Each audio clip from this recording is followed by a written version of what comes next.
Je pense que ce qui motive tes choix, c'est vraiment le désir de créer quelque chose.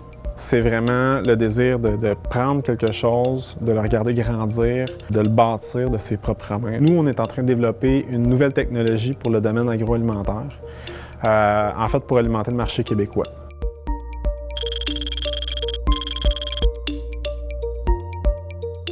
La première qualité, ce serait d'être capable de bien planifier les choses et de bien vivre avec l'incertitude parce qu'on ne sait jamais ce qui peut se produire en affaires.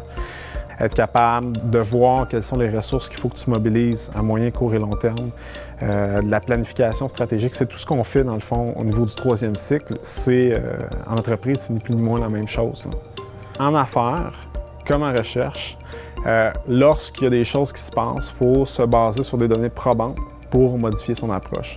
La recherche, c'est la même chose. Donc, on fait des recherches, on fait des travaux, on trouve des données probantes, puis on va changer notre approche en fonction de ce qu'on a démontré. Donc, à ce moment-là, je pense que c'est un petit peu la même chose, en fait. On est clairement formés pour être des entrepreneurs.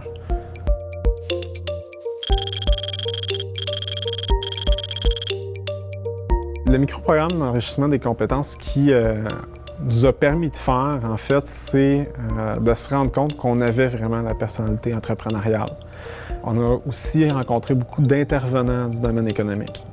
On a rencontré des entrepreneurs, des anciens entrepreneurs, des gens qui étaient en start-up, des gens, par exemple, de l'A7, des gens de Sherbrooke-Innopol, qui t'expliquent un petit peu les ressources. Puis c'est là qu'on se rend compte qu'il y a des ressources, il y a de l'aide pour les entrepreneurs.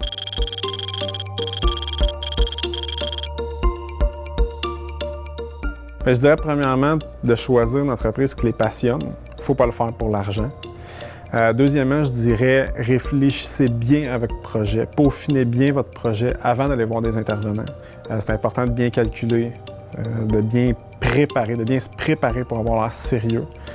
Puis je dirais de foncer. Parce que on peut toujours rêver d'avoir sa propre entreprise, mais si on ne fonce pas et on n'essaye pas, on n'y arrivera jamais.